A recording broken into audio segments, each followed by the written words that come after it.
Okay, hello folks, welcome back to my channel. Nekolife here, back today. And as you guys probably know, I'm usually quite active in the VTuber drama as in like keeping track of it and like commenting all YouTube videos related to VTuber drama and all of that. As you probably have seen, I've been a lot in the Rev's YouTube channel, Rev says Desu, a lot on in his comment section, commenting about different VTuber drama and stuff. Um, but I usually never really make any videos on the drama. But today I feel like it's the day where I do. And as you probably can tell from both the title and the wallpaper behind me, we're gonna be talking about Lola slash Waifu, which is a creator I've been following since back in 2020. Uh, I don't know if it would be correct to say she's very dear to me, but I've been following her pretty much since her beginning as a content creator, as a music creator. Um, so yeah, as you all probably know, Waifu has been producing original music since 2020 and did that as Waifu all the way until her graduation back in May of this year, where she redirected us to her new self, Lola Loading, at the end of her stream. And this was when she was taken in by Taiyaki Studios as a pretty new VTuber agency, and they are a pretty new VTuber agency on the block. And she started streaming as Lola on the 6th of May, or the 7th for me, as I'm in the western part of Europe, aka Norway. So throughout her time as Lola, she produced a total of 15 tracks. 13 of them were originals and 2 of them were covers. If I've managed to count them all, which I believe I have. Now let's just get into this whole ideal immediately. I'm on coffee and I've been sitting here for the past hour writing this script. So as we all have noticed is that Lola, throughout her period as streaming with Taiyaki, she's been a lot of times complaining that she a lot of times has been very tired. And well, that we have also noticed through her streams where she will either squat down or straight out lay down on the floor simply for exhaustions. Well, the reason for that is that she's been debated pretty much all this time to stand up, since it took them multiple weeks just to model a chair or a stool, something simple that she could sit on. And not enough with that. If you remember back when she was still waifu, the screen she always used to have in the back for like videos and the backgrounds of music, videos, whatnot, all that kind of stuff. Took him a whole 2 weeks, if I remember correctly, to get that. And what's even more crazy about this entire ordeal is that she was the baddest stream as much as he's been doing pretty much almost every day to every other day. Even when the AC was down, so she was streaming in a motion shoot day in, day out in over 36T or 96 Fahrenheit if you use Imperial. Which I just find literal insane. Now, to get into the stream part, in the end, it was pretty much more like Lola was streaming for somebody else. It basically was like Tayaki's own stream rather than Lola's. Because they were like... They thought that like something flashy had to happen on the stream. Like, if not, people would get bored, whatnot. And that was when this entire game thing with the Vivus and that happened, where every 10 min they would be shooting a game or something along those lines that would be done to let the viewer interact with the stream in a fun way. Now, don't get me wrong, I think the like Vivu and the like game interaction thing in general was a very great idea. It's a great way to have people be able to communicate and interact with the stream, all that kind of stuff. But I think they just went too far. They had it happen too often. Lola never really had the time to interact in a like chat with the audience, and like she did back when she was waifu, for example. she did oftentimes sing live songs on stream. Um, but she didn't have the opportunity to do that much, simply due to this. Now, to go over to the subject of her music, the way I like to say it is that they threw the mixers and the editors out the window, having Lola do all the editing and the mastering of the tracks herself, which in turn meant that she, or well, first of all, it wasn't a part of the agreement, and second of all, that left waifu or Lola to stay back in the studio even after she was done streaming for hours just to master and edit her stuff for her own music videos, whatnot. Which is just like, it takes a lot to produce music, especially. It's one thing to like produce the tracks, that's a lot of work in itself. That I know myself from having done multi-track mastering and stuff like that, mainly in the live scene for quite a while. I mastered it down to finished studio mixes. But on top of that, creating VFX, the actual music video, combining it all together, as editing all together, it takes a lot of work. So I think that's just insane. And as you guys probably know, towards the end, like around Anime Expo time, so August sometime, a lot of collabs started popping up, and well, guess what? That was her social media manager, which arranged those. So, Filian and Harika, yeah, they were probably not even talking to Lola in the first place. It was probably the social media manager. Another interesting thing, this, I know this is kind of in the middle out of nowhere, but she made more revenue when she was back at her old company than what she did with Tayaki. Which I find very interesting, because that was one of the reasons why she left the old company, was because of revenue. I believe, if I remember correctly, that was also one of the reasons why she left. So, you see the trend here. Anywho, now as a part of her joining Tayaki, they agreed to take care of the rest of Waifu's merch from after she was her old chef, which is great and all. Only one catch. The return address is on the packages. Ah yes, you see, Tayaki decided to ship out the merch themselves, which means, which in ground and reason ain't no problem, but they did not have a PO box. AKA, which means the return address is on the shipping label, was the actual location of the studio itself, aka the Dockster studio, aka the challenge location they spend hours in every day. And it gets even worse on top of that again. Not only did they dox the studio location, as you guys probably know, although be it a few of her OG tracks was uploaded to Spotify, and twice on two different songs, her real full name, first and last, ended up in the credits of those tracks, and it took a whole week or two for Spotify to take them down again. Which is just, wow, how can you even, how? And you know, basically what it resulted in was that Lola was wondering what the heck, where the heck the project is even going.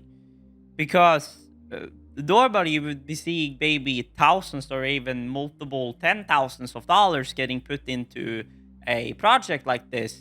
But Lola was only seeing like a few $100s coming in to the project. And, you know, or being invested into it. And at that point, really, just Lola couldn't do it anymore. She had enough. She just couldn't live it that anymore. So, well, at that point, she asked to resign, and Tayaki approved it. And there was supposed to be a graduation stream on October the 1st. And well, if she hadn't done enough already, she was asked to do a short animation series that was supposed to be recorded on 18th of September. The 19th for me, because next day, blah, blah, blah, blah, blah. And on top of that, signed an NDA for Cobra Health Insurance, which I'm like, what? Why are they having her sign into an health insurance and an NDA of all things? when she is about to graduate. Like, what? But of course, the graduation stream did not happen because on September 12th, 19 days after Lola had announced on her Twitter she needed a little break, she was locked out of her social media accounts as well as her Discord right before Tayaki announced the conclusion of the project and reposted it on Lola's socials. And in that statement, we also found out the news that there will not be any graduation due to, and I quote, unforeseen consequences. She was also locked out of her, and with her being locked out of her Discord is now gone, and her Twitter, I believe, will also be terminated shortly. So if there is any pictures or something you want to say from that Twitter, I would recommend you do that fastest as possible. But of course, don't redistribute it. Keep it for personal use. So, of course, Lola did not sign the NDA for obvious reason, and all business with Tayaki was ended on September 18th, 19th for me, and Tayaki then clearing the listings on their page, stating no future, empowering VTubers with technology, leaving us with a coming soon. So for now on, I will be referring to her as waifu, and will kind of just be talking a little bit freely about the matter since my script is done. I mean, like, what can I say? Like, Tayaki did a really big mistake on this entire project, and really, you know, I like to try and give people second chances, but Tayaki has just stepped in the wrong puddle, to be completely honest with you, and I think it's just insane that Lola left one studio and went to another studio, and the revenue was supposed to be better and all that kind of stuff. But then even the revenue is better at the old company rather than the new company she goes to. Then my mind kind of goes like, what the heck was going on here? This is one thing that I also hate to see.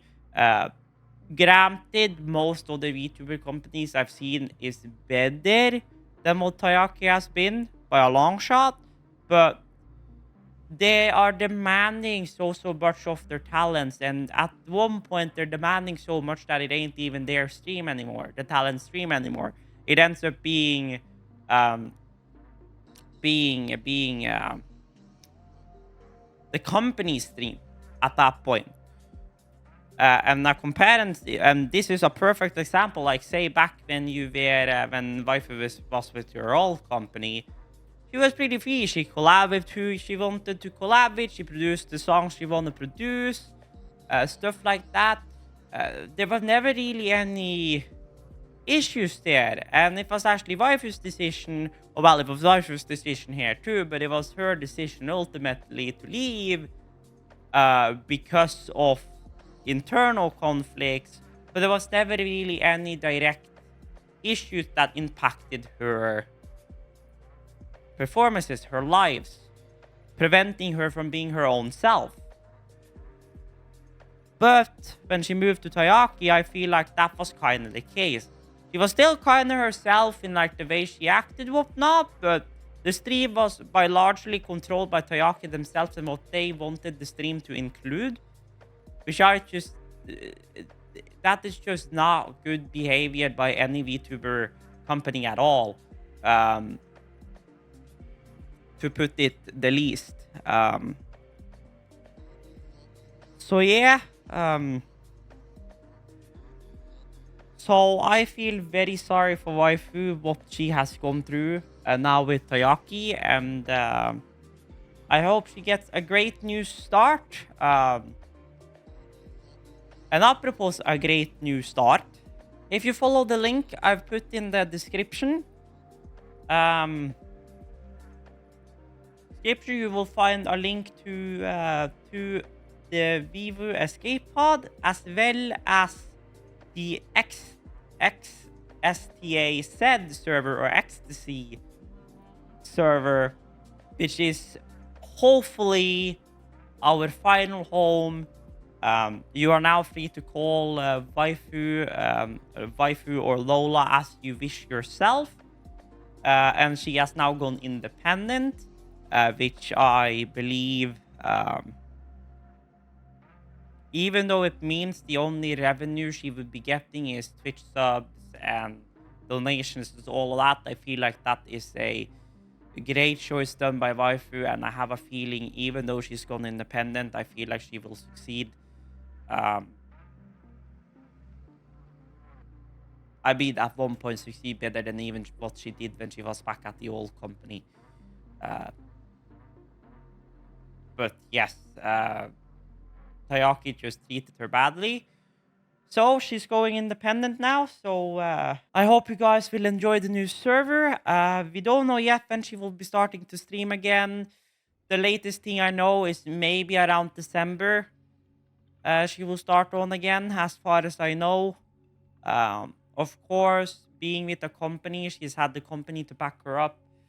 So of course, with her going independent now, that means she will have to she will have to fix with equipment and stuff herself. And of course, if she didn't have much stuff from before, that means she will have to buy up trackers and all that kind of stuff, potentially a suit, stuff like that. AKA, that will cost her a lot of money to get started again. So give her patience, and we're hoping to see her come back strong when she is back again. And until then, I suppose, enjoy Waifu's music from her old channel and Waifu's music from the Lola channel as they are, because those channels will still be staying up as happened with her old channel. Another thing I would mention here real quickly before we end off this video, go check out the False Eyes video on this. Agency reveals VTuber's personal information before termination. I've gathered a little bit of information from his video about this, but go check out his video as well. Give him some support as well on the matter. So yeah.